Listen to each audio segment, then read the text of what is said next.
ابھی آپ ملاحظہ کر سکیں گے وزیر مملکت برائے پیٹرولیم مصدق ملک کی ماڈل ٹاؤن میں پریس کانفرنس جاری ہے. اور تیسرا ایسا طریقہ کار جس سے ایسا نہ ہو کہ ہم یہ انرجی کے چکر میں اپنا ماحول پورا تباہ کر اپنے انوائرمنٹ پوری تباہ کر دیں آنے والے وقتوں کے لیے.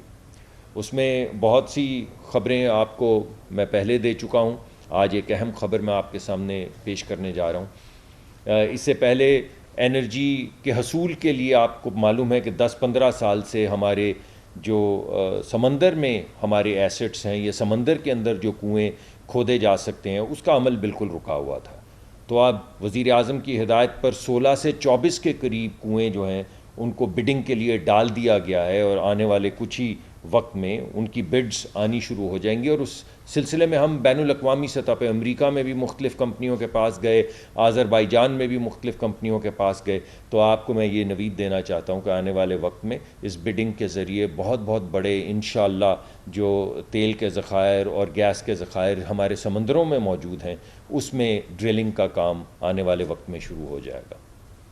اس کے علاوہ ہمارے ملک کے اندر ایسی گیس ہے جس کا حصول آسان نہیں، تیل اور گیس کا، یعنی وہ ٹائٹ گیس ہے، پھنسی ہوئی. آپ یہ جان لیجئے، بس سمجھ لیجئے کہ پتھروں میں پھنسی ہوئی ہے. ویسے تو آپ کنواں کھودتے ہیں تو گیس نکل آتی ہے یا تیل نکل آتا ہے، تو یہ وہ گیس ہے جو ٹریپ ہوئی ہوتی ہے پتھروں میں. تو اس کے لیے نئی ٹیکنیکس کی ضرورت ہوتی ہے، ہاریزونٹل ڈرلنگ کی ضرورت ہوتی ہے. تو اس کی ایک پالیسی جو ہے اب کابینہ کے پاس جا رہی ہے، جس کے بعد فوری طور پہ وہ جو ذخائر ہمارے پاس موجود ہیں مگر نکالنے ذرا مشکل ہیں، ان کی اندر بھی کام شروع ہو جائے گا، اور انشاءاللہ توانائی جو ہے وہ بھرپور انداز میں آئے گی. پھر آپ نے دیکھا ترکمانستان سے کچھ دوست آئے ہوئے تھے، وزیر اعظم کی موجودگی میں ہم نے اس کے اوپر معاہدہ کیا. اس معاہدے میں لکھا گیا کہ ترکمانستان کی گیس ہم کس طریقے سے لے کر آئیں گے. تو ہمارے جو اندرونی وسائل ہیں، ہمارے جو بیرونی ریلیشن شپ ہیں، ان سب کے ذریعے وہ جو پہلا وعدہ ہے وہ ہم پورا کرنے کی کوشش کر رہے ہیں، یعنی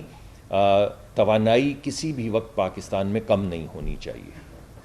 دوسرا اہم پہلو یہ ہے کہ ہم کیسے اس توانائی کو جو ہم لے کر آ رہے ہیں لوگوں کی قوت خرید میں لائیں گے. اس سلسلے میں ہی آج ایک اہم اناؤنسمنٹ ہے. مگر اس سے پہلے میں آپ کو یہ بتانا چاہتا ہوں کہ اب تک کیا کیا ہو چکا ہے. سب سے بڑی جو چیز ہمارے آڑے، آپ کے آڑے آتی ہے، وہ سرکولر ڈیٹ ہے. کیونکہ وہ جاتا تو نہیں ہے، وہ ٹیکس پیئر کی جیب سے نکل آتا ہے، یعنی آپ کو نظر نہیں آتا مگر پیسے اس کے آپ ہی دے رہے ہوتے ہیں. تو ہم نے پہلے 10 مہینے کے اندر پاکستان کا ہمارے جو کنویں ہیں، ہمارے جو اثاثے ہیں تیل کے بھی اور گیس کے بھی، ہم نے گیس کا اپنے کنووں کا سرکولر ڈیٹ 0 کر دیا ہے. آپ سوچیں یہ 30-33% پہ بڑھ رہا تھا، اس کو ہم نے 0 کر دیا ہے. تو اس کا بوجھ، اضافی بوجھ آپ کے اوپر نہیں پڑے گا. اب LNG کا بھی بوجھ رہتا ہے، وہ بھی انشاءاللہ آنے والے وقت میں اگر اللہ نے ہمیں موقع دیا تو ہم LNG کا بھی جو سرکولر ڈیٹ ہے اس کو ختم کر کے جائیں گے. دوسری جو ہم نے اہم چیز کی وہ یہ کہ میں یہیں پہ آپ کو بیٹھ کے بتایا تھا لاہور میں ہی کہ امیر کا ٹیکس، امیر کا ٹیرف، یعنی امیر کا بلنگ کا طریقہ اور غریب کا بل، دونوں کو یکسر علیحدہ کر دیا ہے.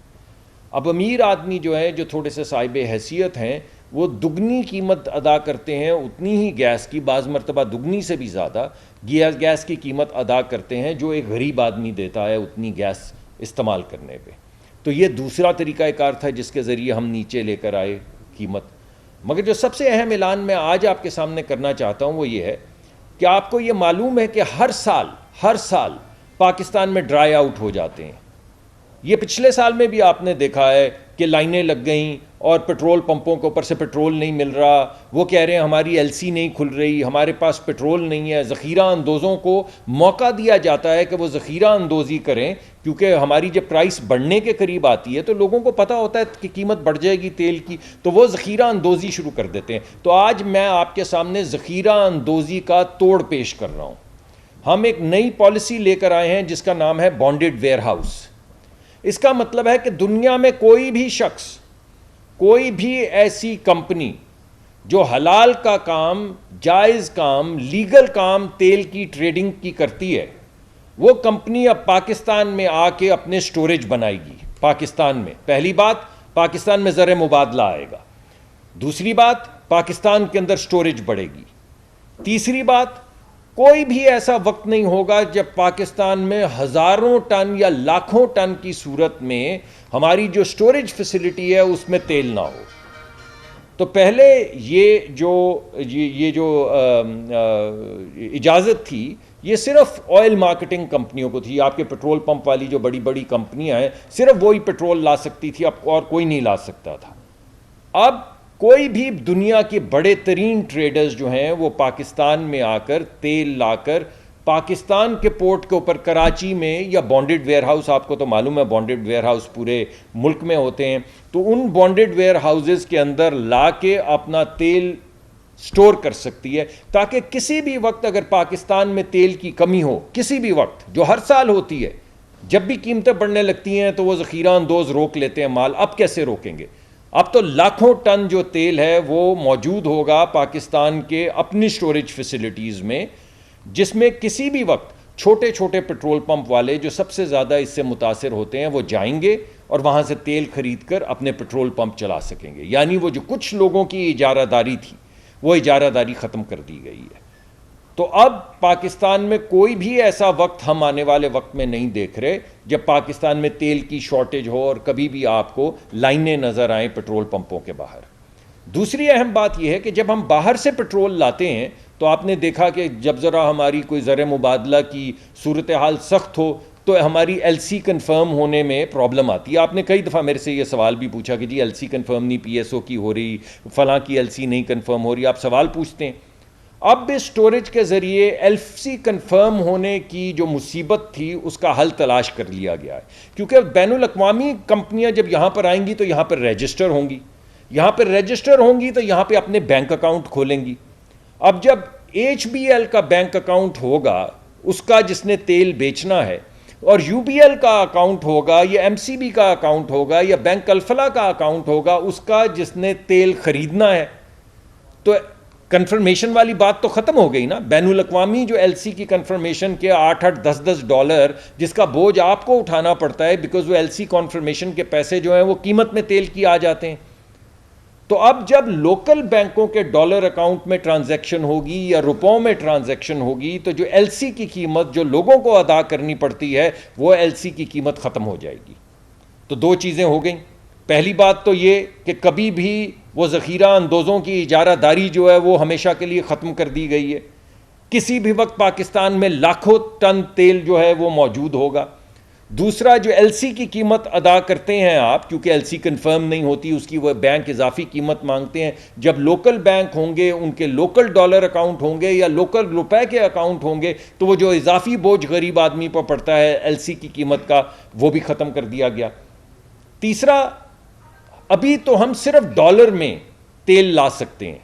اب یہاں پہ جب لوگوں کے ذخیرے موجود ہوں گے, یہاں پہ سٹوریج موجود ہوں گے, تو اب چھوٹی چھوٹی کمپنیاں جو ہیں ان کی مرضی, بیچنے والے کی مرضی, خریدنے والے کی مرضی, کسی نے 100 ٹینکر خریدنے ہیں, کسی نے 1000 ٹینکر خریدنے ہیں, وہ بے شک روپوں میں پیمنٹ کرے یا بے شک ڈالر میں پیمنٹ کرے. تو وہ ڈالر کا بھی جو بڑا بوجھ ہے وہ قدرے کم ہو جائے گا. وہ رسپانسبلٹی چلی جائے گی ٹریڈر کے اوپر, بین الاقوامی جو ٹریڈر ہیں, کہ وہ اپنے ڈالرز کا انتظام کریں تاکہ جب انہوں نے اپنی پیرنٹ کمپنی کو واپس پیسے بھیجنے ہوں تو وہ ڈالر کی شکل میں بھیج سکیں. تو 3 چیزیں میں نے آپ کے سامنے پیش کی. نمبر 1, اس نئی پالیسی کے ذریعے جس کو ہم بانڈڈ ویئر ہاؤس پالیسی کہہ رہے ہیں, اس کے ذریعے نمبر 1, ذخیرہ اندوزوں کی کمر توڑ دی گئی ہے. اب کوئی بھی شخص یہ نہیں کہہ سکتا کہ میرا تو ابھی شپ آ رہا ہے, میں نے تو ابھی آرڈر دیا ہے, میری تو ابھی ایل سی کنفرم نہیں ہو رہی. اب ہمارا ریگولیٹر اس کو کہہ سکتا ہے کہ فلاں جگہ پہ تیل پڑا ہے, بیٹا اگر آپ نے نہیں اپنی رسپانسبلٹی پوری کی, جو 20 دن کی آپ کی رسپانسبلٹی ہے کہ آپ نے 20 دن کا, ہر پیٹرول پمپ کمپنی نے, ہر بڑی آئل مارکیٹنگ کمپنی نے 20 دن کا ذخیرہ رکھنا ہے. تو وہ جو وہ ہیلے بہانے کرتے تھے کہ ہمارا جہاز آ رہا ہے, ہماری بکنگ ہو رہی ہے, ہماری ایل سی کھل رہی, آپ پاکستان کی پورٹ کے اندر, فیصل آباد میں, لاہور میں, حیدرآباد میں, ہر جگہ پہ بانڈڈ ویئر ہاؤسز کے اندر تیل پڑا ہوگا اور اسی وقت ان کو کہا جائے گا کہ آپ وہاں سے جائیں اور خرید کر لے آئیں. یہ جو آپ کے ہیلے بہانے اب نہیں چلیں گے. تو پاکستان میں انشاءاللہ اب آنے والے وقت میں ڈرائی آؤٹ نہیں ہوگا. نمبر 1. نمبر 2, جو اضافی قیمت تھی جو ایل سی کی کانفرمیشن کی قیمت جو تیل کی قیمت میں ڈلتی ہے اور پھر آپ کو ادا کرنی پڑتی ہے، اس کا بوجھ جو ہے وہ کم ہو گیا یا ختم کر دیا، کیونکہ اب ہر آنے والے ٹریڈر کو پاکستان کے اندر اپنا بینک اکاؤنٹ کھولنا ہوگا جس کے ذریعے ٹرانزیکشن ہوگی۔ نمبر 3، وہ جو آپ صرف ڈالر میں ٹرانزیکشنز کرتے تھے، اب کچھ ڈالر میں ٹرانزیکشنز ہوں گی، کچھ روپوں میں ٹرانزیکشنز ہوں گی، تو ہمارے زر مبادلہ پہ بھی بوجھ کم ہوگا، یا کم از کم اس کا جو وقت ہوتا ہے ادائیگی کا، اس میں فوری طور پر ڈالر کا جو بوجھ ہے وہ کم ہو جایا کرے گا۔ تو یہ تمام چیزیں میں آپ کے سامنے پیش کرنا چاہتا تھا۔ وزیر اعظم نے ہمیں ہدایت کی تھی، آج عید کا وقت ہے، آپ کے سامنے کچھ امید کا پیغام بھی لانا چاہیے۔ سارا دن سیاسی لے دے تو ہوتی رہتی ہے، کبھی پتہ چلتا ہے کہ عمران خان صاحب ناراض ہیں، کبھی پتہ چلتا ہے کہ تحریک سربراہ جو ہیں وہ امریکہ کے سامنے گڑ گڑا رہے ہیں، کبھی پتہ چلتا ہے وہ امریکہ کے خلاف جہاد کرنے نکلے ہوئے ہیں، کبھی پتہ چلتا ہے وہ اسٹیبلشمنٹ کی منتیں کر رہے ہیں کہ مجھ سے بات کر لو، کبھی پتہ چلتا ہے کہ وہ کہتے ہیں میں کسی سے ہاتھ بھی نہیں ملاؤں گا۔ تو میں نے کہا یار اس گفتگو کو چھوڑیں، عید کا دن ہے، انہیں ان کے حال پہ چھوڑ دیں۔ تو جب وہ ذرا ذہنی سکون میں آئیں گے، کچھ متانت آئے گی، کچھ انا کا بھوت جو ہے وہ اترے گا، تو خود ہی پھر ملک کے حالات سیاسی بھی بہتر ہونا شروع ہو جائیں گے۔ لیکن اس وقت جو بھی پی ٹی آئی کر رہی ہے، اس کے ساتھ، اس کے باوجود یا اس کے خلاف، ہمیں سب پہ مقرر ہے کہ ہم لوگوں کو امید کا پیغام دیں۔ آج عید کا موقع ہے، میں وزیر اعظم کے بہاف پہ آپ کے سامنے یہ پیغام لانا چاہتا تھا، اور ایک اضافی بات بھی آپ کو بتانا چاہتا تھا کہ روس کا تیل کی دوسری شپمنٹ پاکستان پہنچ گئی ہے۔ تو وہ آپ کو یاد ہے کہ پہلے انہوں نے کہا یہ معاہدہ ہمارا تھا، پھر انہوں نے کہا کہ یہ کیا معاہدہ ہے بھائی، یہ تو جب پتہ چلا کہ معاہدہ آپ کا نہیں تھا تو انہوں نے کہا انہوں نے جو معاہدہ کیا وہ تو معاہدہ ہی نہیں ہے، اس پہ تو تیل آ ہی نہیں سکتا۔ پھر تیل چل پڑا وہاں سے، تو انہوں نے کہا کہ یہ تیل چلا تھا کہاں گیا ہے، یہ کبھی نہیں پہنچے گا پاکستان، یہ سب جھانسا ہے۔ پھر تیل پہنچ گیا، پھر انہوں نے کہا پہنچ تو گیا ہے، یہ تو ہماری ریفائنریز میں چل ہی نہیں سکتا۔ اب وہ چلنا شروع ہو گیا۔ پھر انہوں نے کہا کہ یہ تو اس سے فرنس آئل اتنا بنے گا کہ ملک برباد ہو جائے گا، تو ملک برباد بھی نہیں ہوا۔ تو آج دوسری شپ بھی آ گئی ہے۔ تو انشاءاللہ ایک تسلسل کے ساتھ ایک طرف سے روس کا تیل آئے گا، ایک طرف سے آپ کو آذربائیجان کی ڈیل کا پتہ ہے کہ سستے گیس کی ڈیل جو ہے ہم آذربائیجان کے ساتھ کر کے آئے ہیں، تو 1 یا 2 مہینے میں جیسے سردیاں قریب آئیں گی، سستے تیل کا ایک کارگو، ایک شپ یعنی ہر مہینے آذربائیجان ہمیں دے گا، ہر مہینے دے گا، ہماری مرضی ہم لیں یا نہ لیں۔ اگر ہمیں ان کا بھاؤ سمجھ آئے تو ہم لیں، ورنہ بغیر وجہ لکھے ہوئے ہم ان کو ریجیکٹ کر سکتے ہیں۔ کبھی آپ نے ایسا معاہدہ دیکھا ہے کہ ایک فریق پہ مقرر ہو کہ وہ سستی گیس آپ کو کہیں سے ڈھونڈ کے ہر مہینے دے گا، اور دوسرے فریق کے پاس یہ طاقت ہو کہ وہ بغیر وجہ لکھے اس کو ریجیکٹ کرتا جائے، جب اس کے ضرورت ہو، جب اس کو بھاؤ سمجھ آئے، جب اس کے پاس زر مبادلہ ہو، جب دیگر تمام انرجی کی جو وسائل ہیں ان سے سستی وہ ہو، جب بین الاقوامی سطح پہ جو ان کے ٹریڈنگ ہاؤسز ہیں ان میں جو 30 دن کی ٹریڈ ہو رہی ہے اس سے بھی سستی ہو، جب اس دن جتنی بھی ٹریڈز رپورٹ ہو رہی ہیں ان ٹریڈ سے بھی سستی ہو، تو خرید لیں گے، ورنہ نہیں خریدیں گے۔ تو سستا تیل کا بھی انتظام کر دیا، سستی گیس کا بھی انتظام کر دیا، یہاں پہ جو ڈرائی آؤٹس ہیں ان کو بھی ختم کر دیا، ڈرائی آؤٹس کی اضافی قیمت جو ایل سی کی شکل میں آپ کے سامنے آتی تھی اسے بھی ختم کر دیا گیا، زر مبادلہ پہ جو بوجھ پڑتا تھا اسے بھی کم کر دیا گیا۔ تو ایک ایک کر کے آپ کے تمام وعدے جو آپ سے کیے تھے وزیر اعظم نے وہ پورے کیے جا رہے ہیں۔ انشاءاللہ جانے سے پہلے یہ کمپلیٹ پرفارمنس آپ کے سامنے پیش کی جائے گی، جس میں تمام چیزوں کا جائزہ، تنقیدی جائزہ لے کے میں خود آپ کے سامنے حاضر ہوں گا، اور آپ کو بتاؤں گا کہ ہم نے کیسے اویلیبلٹی پوری کی انرجی کی، ہم نے کیسے افورڈیبلٹی بڑھائی۔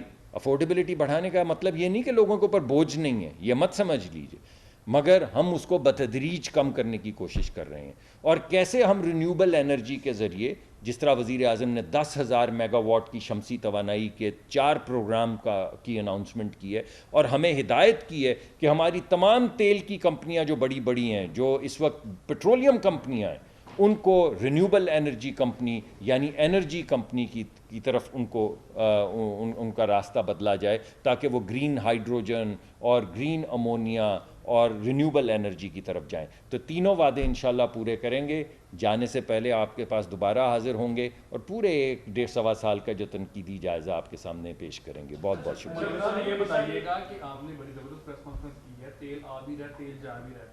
سر غریب آدمی کا جو مسئلہ ہے نا وہ ہے کہ چولہے میں گیس آ رہی ہے کہ نہیں آ رہی. گرمیوں کا یہ حالات ہے کہ 2 گھنٹے دن میں گیس آتی ہے لوگوں کے گھروں میں. پیٹرول اتنا مہنگا ہو چکا ہے کہ لوگ 1 to 5 بیچ کے سائیکلوں پہ آ گئے ہیں. سر عام آدمی کی حالات کا بہتر کریں گے, جانے سے پہلے آپ کہہ رہے ہیں کہ حالات بہتر ہو جائیں گے, لیکن 75 سال سے اب تک سر مہنگائی بڑھتی جا رہی ہے. عام آدمی کو گیس گرمیوں میں نہیں مل رہی, بجلی کی بدترین لوڈ شیڈنگ ہے, جو کوئی بندہ پنکھا چلا لیتا ہے اسے بل اتنا زیادہ آتا ہے کہ وہ نہیں چلا سکتا.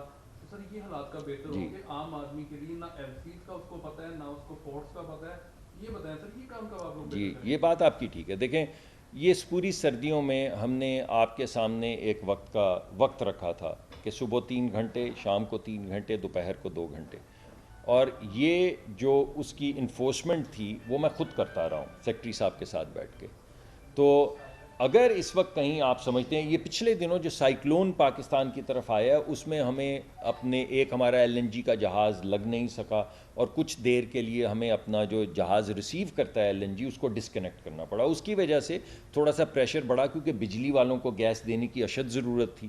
تو ہم نے تھوڑی سی تنگی انڈسٹریز کو بھی آئی, تھوڑی سی تنگی جو گھریلو صارفین کو بھی آئی, لیکن ہم نے کوشش کی اس کو مینیج کرنے کی. ہو سکتا ہے اس کی وجہ سے کچھ تھوڑا سا ابھی اس کا آفٹر ماتھ چل رہا ہو. میں انشاءاللہ آپ کی اس بات کے بعد کل ہی, عید والا دن ہے, اگر کوئی ہوئے ہمارے یہاں پہ SNGPL میں لاہور میں ہوں کیونکہ, تو کل ہی ورنہ پرسوں چوتھ میں جانے سے پہلے اس کا پورا جائزہ لے کے اگر اس میں کوئی بھی کسی جگہ پہ جھول آ رہا ہے تو اس کو حل کر کیا جائے گا.